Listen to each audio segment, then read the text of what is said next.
एक बार की बात है, राका बगुला जंगल में अपनी पत्नी रिमझिम और बेटे मिंटू के साथ रहा करता था। वो बहुत ही मतलबी और बदमाश था। उसका काम था दूसरे पक्षियों को परेशान करना और उनका खाना छीनकर अपने परिवार का पेट भरना। ऐसे ही एक बार रानू चिड़िया अपने पंजों में बड़ा सा सेब दबाए जा रही थी। ओ रानू, कहाँ जा रही है? कुछ नहीं राका भैया, कुकू को बहुत भूख लगी है तो बस उसी के लिए ये सेब लेने गई थी। हाँ, सेब तो बड़ा लाल है। अब इसे कुकू नहीं, मैं खाऊंगा। बहुत भूख लगी है, पर इसका क्या करूं? हाँ, आइडिया। अरे तू यहाँ सेब ले जा रही है, तुझे पता नहीं है क्या मीनू मौसी के बारे में? मीनू मौसी के बारे में? मतलब क्या हुआ उन्हें? ठीक तो है ना? बेचारी कल तक तो ठीक थी, पर आज सुबह ही उन्हें तेज बुखार हुआ। और राका आगे बोल ही रहा था कि तभी पीलू पोपट भागा भागा मीनू मौसी के घर जा रहा था। पीलू कहाँ जा रहा है इतनी तेजी में? मीनू मौसी के घर, अभी जल्दी में हूँ, अब बाद में आता हूँ। इतना कहकर पीलू चला जाता है। इधर राका को अपनी बात सच साबित करने का मौका मिल जाता है। देखा देखा, सब मीनू मौसी के घर जा रहे हैं, तुझे भी जाना चाहिए, तेरी तो खास है वो। मैं अभी जाती हूँ राका भैया। अरे ये सेब तो देती जा, मैं कुकू को दे दूंगा। रीनू राका को सेब देकर चली जाती है। आहा, मजा आ गया।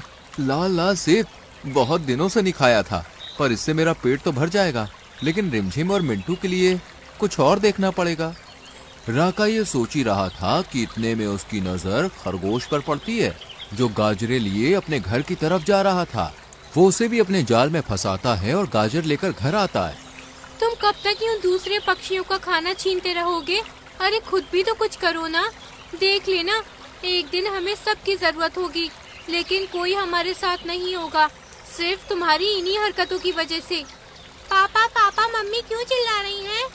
कुछ नहीं बेटा, बुढ़ापे के साइड इफेक्ट है, तू आराम से खा। अभी तो मेरा मजाक उड़ा लो, पर सच कहती हूँ, एक दिन भुगतोगे तुम, और शायद तुम्हारी वजह से हम भी। अब मेहरबानी करो और कल हमारे इस घर को पक्का कर लो। बारिश शुरू होने को है, अगर ये घर नहीं रहा तो हम कहाँ जाएंगे? अरे सब हो जाएगा रिमझिम, तुम क्यों इतना चिल्लाती हो? जरा शांत रहो। दूसरी तरफ रानू मीनू मौसी के यहाँ पहुँचती है, जहाँ पीलू भी मौजूद था।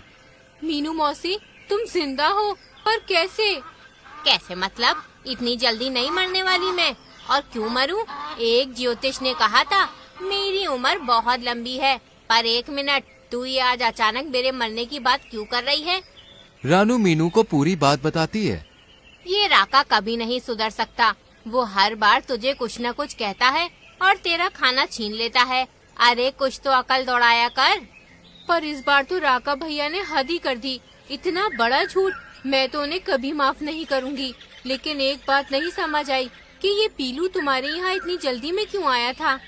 अरे ये तो कल मेरी मेकअप किट ले गया था अपनी पत्नी के लिए। आज मुझे मेरी दोस्त के यहाँ शादी में जाना है, तो बस वही किट मंगवाई थी। हाँ, और देर ना हो जाए इसलिए तुमसे ज्यादा बात नहीं की। और मुझे लगा कि मीनू मौसी। इसके बाद रानू अपने घर चली जाती है, पर राका की वजह से वो कुकू के लिए खाने को कुछ नहीं ला पाई थी। घर में भी कुछ नहीं था, इसलिए वो जैसे तैसे उसे भूखा ही सुला देती है। और फिर अगले दिन सुबह से ही तेज बारिश शुरू हो जाती है। राका, राका, जल्दी उठो, बाहर बारिश शुरू हो गई है। और मिंटू, उसे बहुत तेज बुखार है, पूरा बदन तप रहा है और हमारी छत भी टपकने लगी है। अब हम क्या करेंगे? तुम पहले कैसे भी करके वैद्य भालू को लेकर आओ। तुम चिंता मत करो, मैं अभी वैद्य भालू को लेकर आता हूँ। हमारा मिंटू ठीक हो जाएगा। बाहर बहुत तेज बारिश हो रही थी। चारों तरफ छोटे छोटे गड्ढों में पानी भरना भी शुरू हो गया था। इतनी बारिश है, कैसे जाऊं? पर जाना तो पड़ेगा, मेरे बच्चों का सवाल है। राका इतनी बारिश में भी वैद्य भालू को लाने के लिए उसकी गुफा में पहुंचता है। भालू भैया, जल्दी से बाहर आओ, मेरे बेटे की तबीयत बहुत खराब है, उसे इलाज की जरूरत है। भालू भैया, जल्दी आओ। राका खूब आवाज लगाता है, लेकिन सामने से कोई आवाज नहीं आती। राका को समझते देर नहीं लगती कि वैद्य भालू घर पर है ही नहीं, इसलिए वो दौड़ा दौड़ा अपने घर जाता है, जहाँ अब उसके घर में पानी भरना शुरू हो गया था। कहा था मैंने इस घर को पक्का कर लो, पर मेरी नहीं सुनी तुमने। अब देखो, एक तरफ तो मिंटू की हालत सुधरने का नाम नहीं ले रही है, और अब ये पानी। ऐसे में कहाँ जाएंगे हम अपने बच्चे को लेकर? ये सब देखकर राका बहुत दुखी होता है। तुम चिंता मत करो, कुछ नहीं होगा मिंटू को। मैं अभी दूसरे पशु पक्षियों से मदद मांगता हूँ, कोई तो हमारी मदद करेगा। राका एक एक करके सभी पक्षियों का दरवाजा खटखटाता है। क्या है रे राका, क्यों इतनी सुबह सुबह मेरे दरवाजे को तोड़ने में लगा है? क्या चाहिए? मीनू मौसी, मेरे घर में पानी भरने लगा है। मिंटू की तबीयत बहुत खराब है। क्या आप हमें अपने घर में पनाह देंगी? बारिश थमते ही मैं कुछ न कुछ जुगाड़ कर लूंगा। ना बाबा ना, तुझे रहने दिया तो तू मेरा घर ही हड़प लेगा। और वैसे भी इतने अच्छे काम नहीं है तेरे जो मैं तेरी मदद करूं। चल जा अब। मिंटू की बीमारी की खबर सुन के मीनू मौसी का मन तो पसीजा था, पर उन्हें लगा कि राका झूठ बोल रहा है, इसलिए उन्होंने उसके मुंह पर ही दरवाजा बंद कर दिया। रानू बहन, दरवाजा खोलो, मुझे तुम्हारी मदद की जरूरत है। क्या है राका भैया, मुझे आपसे कोई बात नहीं करनी।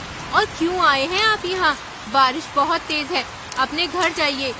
रानू बहन, मिंटू की तबीयत बहुत खराब है और हमारे घर में पानी भर रहा है। हमें थोड़े समय के लिए अपने घर में पनाह दे दो, बहुत मेहरबानी होगी।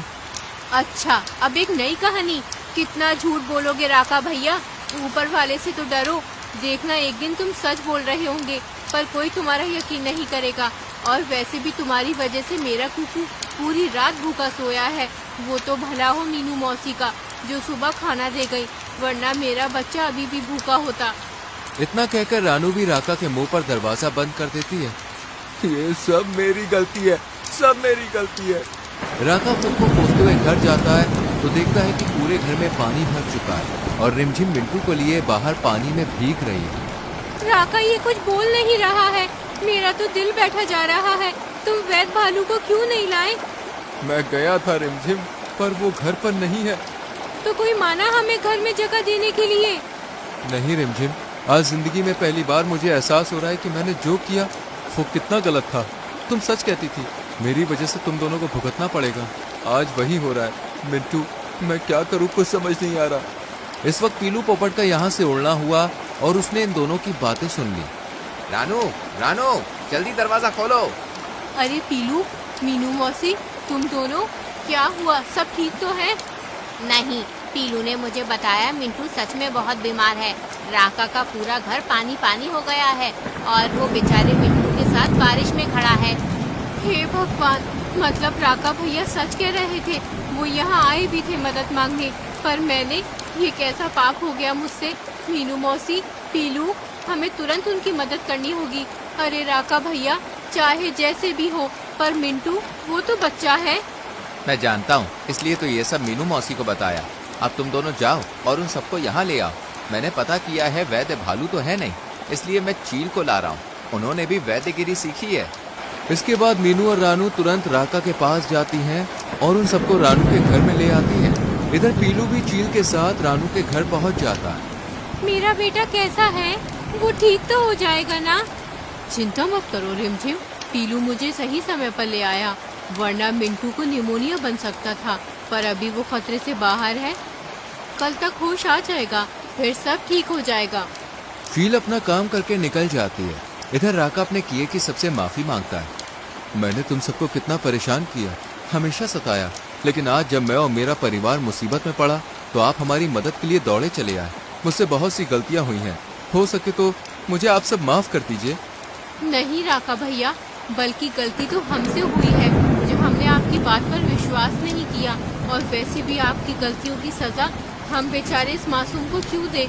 शुक्र है भगवान का जो ये ठीक है, वरना हम तो अपने आप को माफ ही नहीं कर पाते। सच कह रही है रानू, ये तो भला हो इस पीलू का जो इसने तुम दोनों की बातें सुन ली और हमें बता दिया। पर राका, एक बात याद रखना, जो तूने अब तक किया है ना, ये सब उसी का नतीजा है। सही कहती हो मौसी, मेरे ही कर्मों का फल है। अगर आप जैसे अच्छे साथी मेरे पास ना होते तो आज मैं अपने बेटे को खो ही देता। ऐसा मत बोलो राका भैया, अब जो हुआ सो हुआ। अब तो हमारा मिंटू ठीक है, इसलिए खुश हो जाओ और आज से ईमानदारी और मेहनत के रास्ते पर चलो। छोड़ दो ये उल्टे सीधे काम। छोड़ दिए रानू बहन, अभी से छोड़ दिए। अब मैं बस अपने परिवार को खुशियाँ देना चाहता हूँ। इस दिन से राका ने सभी उल्टे सीधे काम बंद कर दिए। मिंटू भी ठीक हो गया और राका मेहनत और ईमानदारी से अपने परिवार के साथ रहने लगा। तो दोस्तों, कैसी लगी आपको हमारी ये कहानी? अगर कहानी अच्छी लगी हो तो वीडियो को लाइक कीजिएगा, चैनल को सब्सक्राइब कीजिएगा और हाँ, कहानी अपने दोस्तों के साथ शेयर करना तो बिल्कुल मत भूलिएगा। मैं आपको मिलूंगी अगले वीडियो में किसी नई कहानी, नई सीख के साथ। तब तक के लिए बाय बाय।